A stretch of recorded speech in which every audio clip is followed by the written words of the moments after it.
इस दिलचस्प कहानी की शुरुआत होती है डॉक्टर जेम्स अरांडा को दिखाते हुए, जो एक इंटरव्यू में उस भयानक हादसे के बारे में बात करते हैं जो 1 साल पहले सुपर मून की रात हुआ था। उस रात दुनिया भर में अरबों लोग चांदनी की चपेट में आते ही हिंसक म्यूटेशन का शिकार बन गए और भयानक जीवों में बदल गए। इंसानियत की नींव हिल गई थी, लेकिन असली डर इस बात का है कि ये घटना दोबारा होने वाली है। एक और सुपर मून अब आने ही वाला है। इंटरव्यूअर उनसे पूछता है कि ऐसा कैसे हुआ, लेकिन डॉक्टर जवाब देने के बजाय केवल इतना कहते हैं कि उस दिन कोई भी चांदनी में बाहर मत निकले और हर किसी के पास सर्वाइवल प्लान होना चाहिए। वो ये भी जोड़ते हैं कि लगातार हल खोजने की कोशिश हो रही है और इंसान इस संकट से बाहर निकलेगा। इसके बाद हम मिलते हैं वेस्ली मार्शल से, एक पूर्व सैनिक और मॉलिक्यूलर बायोलॉजिस्ट। वो अपनी भाभी लूसी और भतीजी एमा के साथ है। लूसी ने अपने पति को पिछले सुपर मून में खो दिया था और इस वक्त उसकी याद में श्रद्धांजलि दे रही है। भाई के अचानक खो जाने के बाद वेस्ली अब किसी भी हालत में हार मानने को तैयार नहीं। उसने ठान लिया है कि भाभी और भतीजी की हर हाल में रक्षा करेगा। इसके लिए वो घर को किले में बदल रहा है, दरवाजों को बैरिकेड कर रहा है, बाहर कई तरह के जाल बिछा रहा है, बाड़ को बिजली से लैस कर चुका है और एक मॉनिटरिंग सिस्टम भी लगा दिया है। दूसरी तरफ सारे पड़ोसी डरे हुए अपनी अपनी तैयारी में जुट गए हैं ताकि उस भयानक रात का सामना कर सके। उसी दौरान लूसी की पड़ोसन रीगन दरवाजे पर दस्तक देती है और एमा के लिए कैंडी छोड़ जाती है। जाते जाते लूसी भी उसे कुछ जरूरी सामान थमा देती है और कहती है कि अपना ख्याल रखना। इसी बीच वेस्ली अपने लापरवाह पड़ोसी कोडी के पास जाता है और उसे समझाता है कि वो स्ट्रीट पर टारगेट प्रैक्टिस बंद करे, क्योंकि बच्चों की जान जोखिम में पड़ सकती है और अभी अभी उसने उसके ईंधन के ड्रम पर गोली भी चला दी है। मगर कोडी लापरवाही से कहता है कि वो तो बस उस नर्क जैसी रात के लिए तैयारी कर रहा है जब हर किसी को खुद का सहारा बनना होगा। वापस आकर वेस्ली लूसी को बताता है कि घर पूरी तरह सील कर दिया गया है और सर्वाइवल रूल्स याद दिलाता है। किसी भी हालत में दरवाजा मत खोलना, शांति बनाए रखना और ध्यान आकर्षित करने से बचना। वो लूसी से कहता है कि अगर कभी हालात बिगड़े तो खुद को या एमा को बचाने के लिए बिना झिझक किसी पर भी गोली चला दे, चाहे सामने कोई भी क्यों न हो। इसके बाद वेस्ली अपनी भतीजी से विदा लेता है और समझाता है कि वो उनके साथ नहीं रह पाएगा, लेकिन भरोसा दिलाता है कि घर के अंदर कुछ भी घुसकर उन्हें चोट नहीं पहुंचा पाएगा। कमरे में अकेले वो रुकने को लेकर झिझकता है, लेकिन लूसी याद दिलाती है कि वैज्ञानिकों को उसकी जरूरत है। यही सोचकर वो जाने का फैसला करता है और लड़कियों को भीतर बंद करके निकल पड़ता है। सड़कों पर इस बीच अफरातफरी मची है। हर कोई सुरक्षित जगह पहुंचने की भागदौड़ में लगा है। दूसरी ओर एक प्रेस कॉन्फ्रेंस में वैज्ञानिक और सैन्य अधिकारी इकट्ठा होते हैं। डॉक्टर जेम्स उस टीम का परिचय कराते हैं जो इस दानवी मुसीबत का इलाज खोजने के लिए जी जान से मेहनत कर रही है और उसी टीम का अहम हिस्सा वेस्ली भी है। डॉक्टर बताते हैं कि उनकी टीम ने मॉन्सरेन नामक सीरम विकसित किया है जो मानव डीएनए के साथ मिलकर सुपर मून के प्रभाव को रोकने की क्षमता रखता है। वो ये भी कहते हैं कि आज की रात इस बीमारी की स्थायी दवा खोजने के लिए निर्णायक साबित होगी। अंत में सबको शुभकामनाएं देते हैं। उसी सुविधा केंद्र के अंदर वैज्ञानिक और सैन्य अधिकारी स्वयं सेवकों को टेस्ट सब्जेक्ट के रूप में आगे लाते हैं। उन्हें सीरम देकर उस रात की चांदनी में परखा जाना है ताकि पता चल सके कि ये वास्तव में काम करता है या नहीं। उन्हीं में से एक है माइल्स, वैज्ञानिक एमी का पति। उसे मजबूत जंजीरों से जकड़कर एक विशाल पिंजरे में बंद कर दिया जाता है। सूरज ढलते ही पूरी आबादी डर के साए में काउंटडाउन शुरू कर देती है। वेस्ली और उसकी टीम के बाकी सदस्य खास सूट पहनते हैं ताकि सुपर मून की रोशनी से होने वाले म्यूटेशन से बचे रहें और टेस्ट सब्जेक्ट्स के पास पहुंचते हैं। माइल्स के अलावा वहां एक महिला और 2 पुरुष भी मौजूद है। जैसे जैसे काउंटडाउन खत्म होता है, वैज्ञानिक पूरी तैयारी में जुट जाते हैं। तभी महिला घबरा जाती है, कहती है कि उसने अपना इरादा बदल लिया है और अब बाहर जाना चाहती है, लेकिन देर हो चुकी है। अचानक टेस्टिंग शेड की छत खुलती है और आकाश में पूरा चांद झलक उठता है। पल बेहद तनावपूर्ण हो जाता है, मगर हैरानी की बात ये होती है कि किसी भी स्वयं सेवक का रूपांतरण नहीं होता। इससे लगता है कि सीरम सफल रहा है। वैज्ञानिकों के चेहरों पर राहत और उत्साह लौट आता है और वे अगले चरण की तैयारी करने लगते हैं। उधर लूसी की गली में एक काली परछाई तेजी से गुजरती है, जिससे कोडी और लूसी दोनों सतर्क हो जाते हैं। घरों की बत्तियां झपकने लगती है और माहौल और भी डरावना हो उठता है। लूसी मॉनिटर पर नजर डालती है, मगर सब सामान्य दिखाई देता है। वही रीगन अपने घर पर माँ को पुकारती है, लेकिन कोई जवाब नहीं मिलता। अचानक उसकी सांसें तेज होने लगती है और घबराहट में वो पीछे मुड़ती है, जहाँ एक दैत्याकार परछाई हमला करने को तैयार खड़ी होती है। इस बीच टेस्टिंग विंग में डॉक्टर जेम्स स्वयं सेवकों के बीच आते हैं और वेस्ली उन्हें दिखाता है कि सीरम ने कैसे म्यूटेशन को रोका है। वेस्ली कहता है कि ये म्यूटेशन शायद किसी तरह की सुप्त रक्षा प्रतिक्रिया है जिसे सुपर मून सक्रिय कर देता है। जेम्स पूछते हैं कि ये सब अभी क्यों शुरू हुआ, लेकिन वेस्ली के पास उस सवाल का जवाब नहीं। लेकिन तभी अचानक माइल्स के शरीर में कुछ अजीब होने लगता है और उसका रूपांतरण शुरू हो जाता है। डॉक्टर जेम्स तुरंत आदेश देते हैं कि उस पर सीरम छिड़का जाए, मगर माइल्स, जिसकी एक बाह पर पहले ही फर उग चुका होता है, मशीन को पकड़कर दूर फेंक देता है। देखते ही देखते माहौल अराजक हो जाता है और बाकी तीनों स्वयंसेवक भी बदलने लगते हैं। पूरी सुविधा का सिस्टम गड़बड़ा जाता है और एमी लगातार चिल्लाती है कि छत तुरंत बंद करो, लेकिन बिजली फेल होने से ऐसा करना संभव नहीं। जब चारों तरफ हाहाकार मच जाता है और स्वयंसेवक दैत्याकार जीवों में बदल जाते हैं, वेस्ली समझ जाता है कि माइल्स पूरी तरह एक्सपोज हो चुका है और अब उसका रूपांतरण रोकना नामुमकिन है। वो ट्रैंक्विलाइजर देने की कोशिश करता है, मगर बेअसर साबित होता है। माइल्स पूरी तरह से म्यूटेट होकर एक वैज्ञानिक पर हमला करता है और फिर भाग निकलता है। इस अराजकता के बीच वेस्ली घायल साथी को उठाकर सुरक्षित जगह ले जाने की कोशिश करता है, लेकिन एक और वैज्ञानिक घबराहट में इधर उधर गोलियां चलाने लगता है। नतीजा ये होता है कि वो गलती से एक और पिंजरे में बंद दैत्य को आजाद कर देता है। पिंजरों से छूटे वेयरवुल्फ अंदर ही अंदर वैज्ञानिकों का सफाया कर देते हैं, यहाँ तक कि वही वैज्ञानिक भी मारा जाता है जो गोलियां चला रहा था। कुछ वैज्ञानिकों को सेना के जवान बाहर निकालने की कोशिश कर रहे हैं, जबकि एमी भागते भागते वेस्ली और उसके घायल साथी से टकरा जाती है।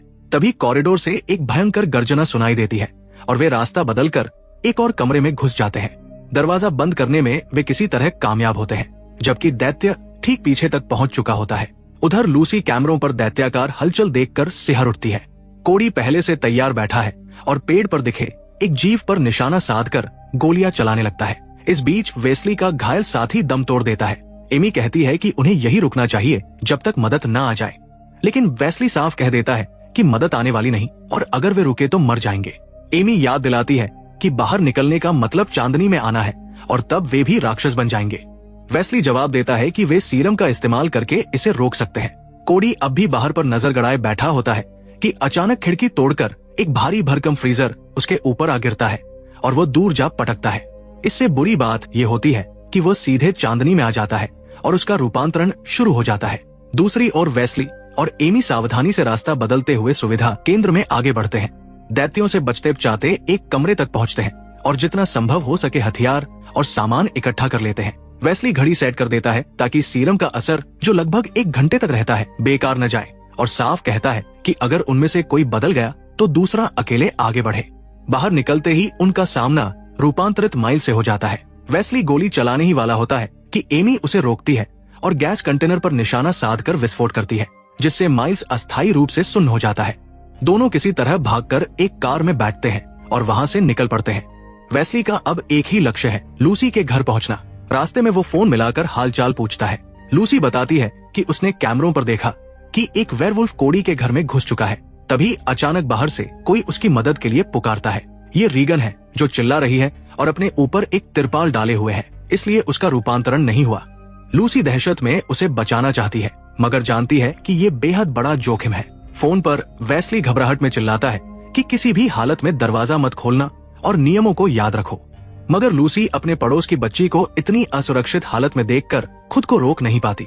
वो कैमरे के साउंड सिस्टम से रीगन को कहती है कि शांत रहो, लेकिन देर हो चुकी होती है। एक दैत्याकार जीव अचानक उस पर झपट पड़ता है और उसे घसीट ले जाता है। इसी बीच वेस्ली और एमी की कार के सामने एक बस आ जाती है और टक्कर टलना नामुमकिन हो जाता है। कनेक्शन टूटने के बाद लूसी देखती है कि बाहर उसका दोस्त किस क्रूरता से वेयरवुल्फ के हाथों निगल लिया जाता है।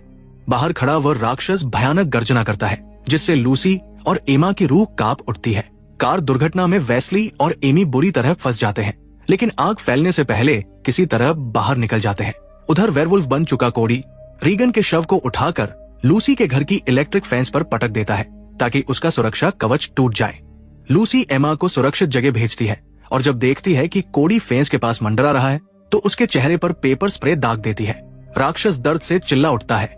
वेस्ली और एमी अब पैदल ही आगे बढ़ते हैं, कोशिश करते हैं कि राक्षसों का ध्यान न खिंचे, लेकिन रास्ते में उन्हें गाड़ियों के पास उत्पात मचाती वेयरवुल्फ की पूरी टोली मिल जाती है। कोई चारा न देखकर दोनों कारों के पीछे झुककर धीरे धीरे निकलने लगते हैं। तभी एक जीव उनकी गंध सूंघ लेता है। वेस्ली तुरंत एमी को खींचकर एक कार के नीचे ले जाता है, उम्मीद करता है कि इतने सारे महक में उनकी मौजूदगी दब जाएगी। वह जीव कार की खिड़कियां तोड़कर तलाश करता है और फिर पास आकर जमीन सूंघता है। पल भर के लिए लगता है कि उसने पहचान लिया है, लेकिन वो वहां से लौट जाता है। दूसरी ओर कोडी अपनी आंखों की जलन कम करने के लिए पानी उड़ेलता है और जैसे ही ठीक होता है एक भयंकर हुआकार छोड़ता है। लूसी और भी सहम जाती है। उधर वेस्ली और एमी समझते हैं कि खतरा टल गया है और कार के नीचे से निकलते हैं, मगर तभी उनकी घड़ी बीप करने लगती है। 1 घंटा पूरा हो गया है और सीरम का असर अब खत्म होने वाला है। आवाज सुनते ही पास के सभी वेयरवुल्फ फिर से सक्रिय हो जाते हैं। दोनों जान बचाने के लिए भागते हैं, लेकिन राक्षस उनके पीछे पड़ जाते हैं। भागते भागते उन्हें एक सुपरमार्केट का गेट बंद होता दिखाई देता है और वे अंदर घुसने की कोशिश करते हैं। गेट के भीतर खड़ा एक लड़का उन्हें देख लेता है और जल्दी से अंदर खींच लेता है।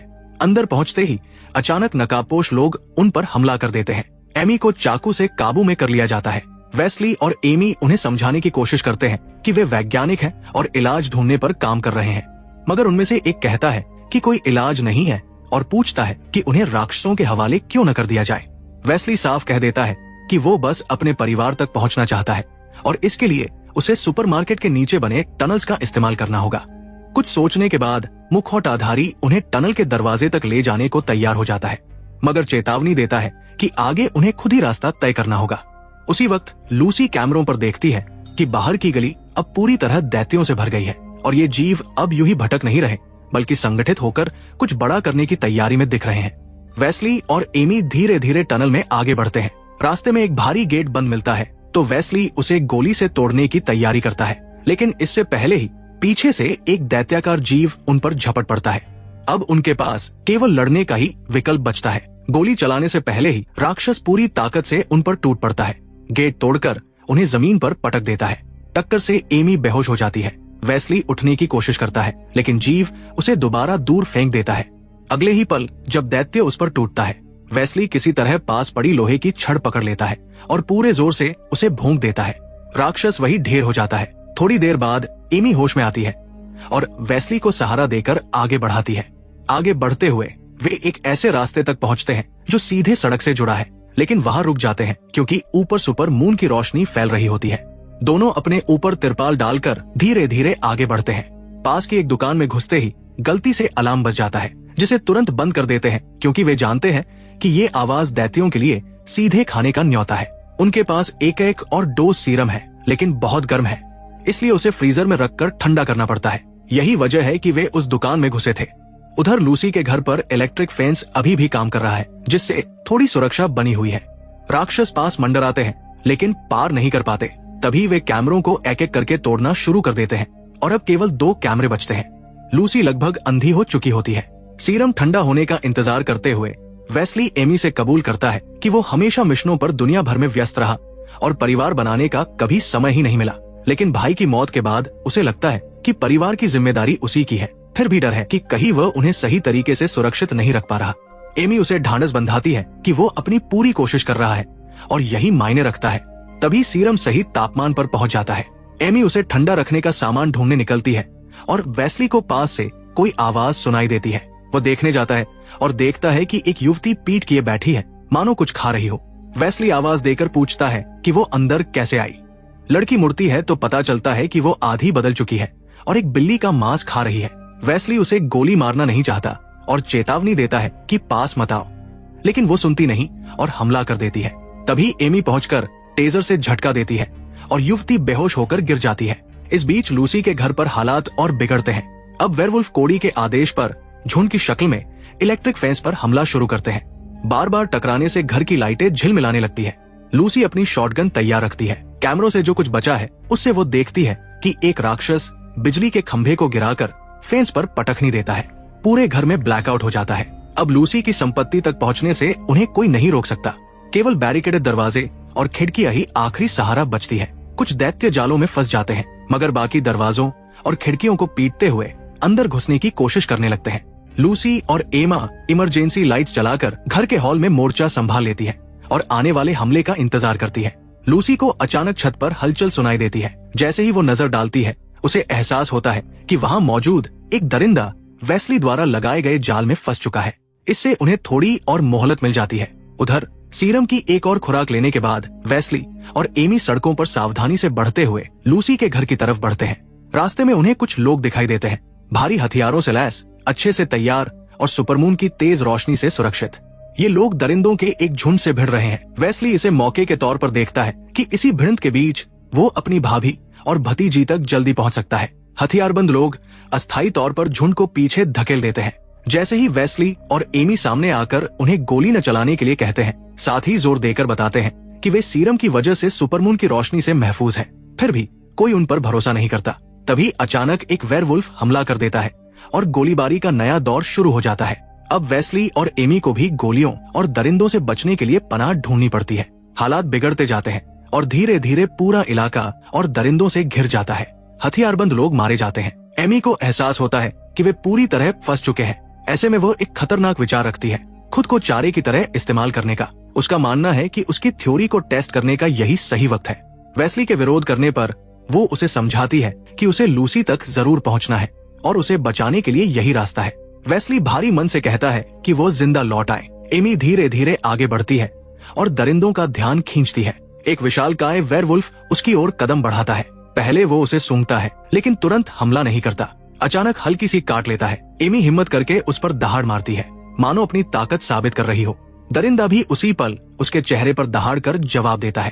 तभी वेस्ली एक कार के ऊपर से एंटी एयरक्राफ्ट मशीन गन दाग देता है। गोलियों की बौछार से दरिंदे भागने लगते हैं और इधर उधर पनाह ढूंढते हैं। जैसे ही रास्ता साफ होता है, वेस्ली एमी को पुकारता है कि वो भागकर कार में बैठ जाए, लेकिन इससे पहले कि वो कार तक पहुंच सके, एक विशाल पंजा उसे दबोच लेता है और ऊपर की ओर घसीट ले जाता है। वेस्ली उसे देखने की कोशिश करता है।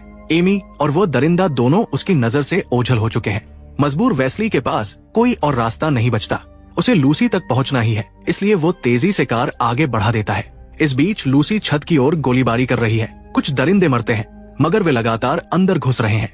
गोलियां लगभग खत्म हो चुकी हैं और अब उसके पास बस चाकू और पेपर स्प्रे बचा है। बैरिकेड्स भी कमजोर पड़ रहे हैं। आखिरकार दरिंदे एक एक करके घर में घुसने लगते हैं। लूसी अपनी बेटी एम्मा को लेकर छिपने की कोशिश करती है। तभी बाहर से गाड़ी का हॉर्न गूंजता है। वेस्ली लौट आया है और दरिंदों का ध्यान खींच रहा है। सभी दरिंदे सड़क पर इकट्ठा हो जाते हैं और वेस्ली उन्हें कुचलने के लिए गाड़ी सीधी उन पर चढ़ा देता है। मगर आखिरी पल में कोडी, जो अब पूरी तरह दैत्य बन चुका है, गाड़ी के बोनट पर कूद पड़ता है और वेस्ली की गाड़ी एक घर से टकरा जाती है। लूसी और एम्मा को लगता है कि वे खतरे से बाहर निकल आई है, मगर तभी एक और दरिंदा दीवार तोड़कर उन पर झपटता है। दोनों भागकर दूसरे कमरे में जाते हैं। लूसी एम्मा को जल्दी से अलमारी के अंदर छिपा देती है। दरवाजे के पीछे खड़ी लूसी अपनी सांसें रोककर इंतजार करती है। जैसे ही दरिंदा भीतर घुसता है, उसकी नजर सीधे एम्मा पर जाती है। लड़की झट से उस पर स्प्रे कर देती है, लेकिन गुस्से से तिल मिलाया हुआ दरिंदा चीखता है। लूसी पीछे से हमला करने की कोशिश करती है, मगर दरिंदा उसे जोर से पटक देता है। माँ को घायल देखकर एम्मा की आंखों में डर और आंसू एक साथ भर आते हैं, लेकिन उसी डर से साहस भी जन्म लेता है। कांपते हाथों से वो चाकू उठाती है और पूरे जोर से दरिंदे पर वार करती है, लेकिन उस लोमहर्षक प्राणी पर उसका वार बेअसर साबित होता है। दरिंदा उसकी तरफ गुस्से से पलटता है, जैसे अभी उसे चीरफाड़ देगा। ठीक उसी घड़ी लूसी अपने शरीर की बची खुची ताकत जुटाकर पास रखी भारी कुल्हाड़ी को कसकर पकड़ती है और चीखते हुए पूरी शक्ति के साथ उस दानव पर प्रहार करती है। कुल्हाड़ी का वार गूंजता है और कमरे में एक पल के लिए सन्नाटा छा जाता है। उसी दौरान बाहर से वेस्ली की चिंतित और गूंजती हुई आवाज सुनाई देती है। वो दरवाजे के भीतर दाखिल होता है और अपने परिवार को जिंदा देखकर उसकी आंखों से राहत छलक पड़ती है।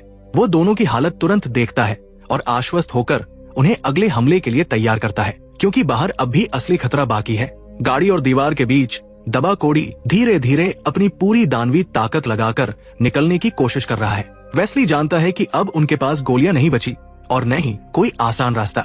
वो अपने भीतर की आखिरी उम्मीद को थामकर एक खतरनाक फैसला लेता है। वो एम्मा के पास झुककर उसे सीने से लगाता है और कहता है, हमेशा मजबूत रहना, कभी डरना मत, तुम मेरी सबसे बड़ी ताकत हो। फिर वो लूसी को अपनी घड़ी थमाता है, जिसमें सिर्फ 15 मिनट बाकी है, भोर होने तक का समय। दोनों को अंतिम विदाई देता है और दृढ़ कदमों से बाहर निकल पड़ता है। जैसे ही वेस्ली बाहर आता है, सीरम का असर पूरी तरह खत्म हो चुका होता है। उसकी हड्डियां टूटती और मांस फटता हुआ बदलने लगता है। उसकी पीठ पर बाल उग आते हैं और चेहरा दरिंदे का रूप ले लेता है। अब वो भी एक भयानक वेयरवुल्फ बन चुका है। सामने कोडी पहले से ही आजाद होकर उसकी प्रतीक्षा कर रहा होता है। दोनों दानव एक दूसरे पर टूट पड़ते हैं। धरती हिलने लगती है, दहाड़े गूंजती हैं और घर की दीवारें कांप उठती हैं। लड़ाई इतनी भयानक होती है कि हर वार के साथ जमीन लाल हो रही थी। कुछ ही देर में वेस्ली अपनी पूरी ताकत लगाकर कोडी को पछाड़ देता है और उसे जमीन पर गिराकर परास्त कर देता है। लेकिन जीत के बावजूद नया डर सामने है। अब वेस्ली खुद भी इंसान नहीं रहा, बल्कि उन्हीं दरिंदों जैसा बन चुका है। लूसी की रगों में डर दौड़ने लगता है। वो एम्मा को तुरंत एक सुरक्षित जगह पर छिपा देती है और खुद आखिरी उम्मीद की तलाश में घर का कोना कोना खंगालती है। तभी उसकी नजर फर्श पर पड़ी एक आखिरी शॉटगन शेल पर जाती है। वो झट से हथियार लोड करती है और दरवाजे के पास खड़ी हो जाती है। भारी कदमों की गूंज घर में भर जाती है। वेयरवुल्फ वेस्ली दरवाजे के पास पहुंचता है। लूसी की सांसें तेज हो जाती है। वो दरवाजे पर टंगी एक पुरानी पारिवारिक तस्वीर उठाकर रोते हुए कहती है, वेस्ली, अगर कहीं तुम अब भी अंदर हो तो हमें चोट मत पहुंचाना। दरिंदा दरवाजा तोड़कर भीतर आता है। उसकी आंखें लाल आग की तरह चमक रही है, लेकिन हमला करने की बजाय वो कुछ पल ठिठकता है, मानो तस्वीर और लूसी की आवाज उसकी आत्मा तक पहुंच रही हो। तभी अचानक वो जोरदार दहाड़ मारता है, जिससे लूसी पीछे गिर जाती है। वो तुरंत शॉटगन उठाती है और ट्रिगर दबाने ही वाली होती है कि उसकी घड़ी बीप करने लगती है। सुबह हो चुकी है। लूसी अंतिम कोशिश के तौर पर खिड़की पर गोली दाग देती है। कांच टूटता है और कमरे में तेज सुनहरी धूप भर जाती है। सूरज की किरणें सीधा वेस्ली के चेहरे पर पड़ती है। उसके शरीर से बाल जलने लगते हैं, हड्डियां वापस जुड़ने लगती है और कुछ ही पलों में उसका दानवी रूप पिघलकर गायब हो जाता है। अब वेस्ली अपने असली इंसानी रूप में लौट आता है, थका हुआ पर जीवित। उसकी आंखों में आंसू है। सामने लूसी और एम्मा को सुरक्षित देखकर वो मुस्कुराता है। परिवार फिर से एक हो जाता है। एक लंबी रात का भयावह सफर सूरज की रोशनी के साथ खत्म होता है और यही इस रोमांचक कहानी का समापन होता है। और ऐसी ही अद्भुत कहानियों के लिए चैनल से जुड़े रहिए।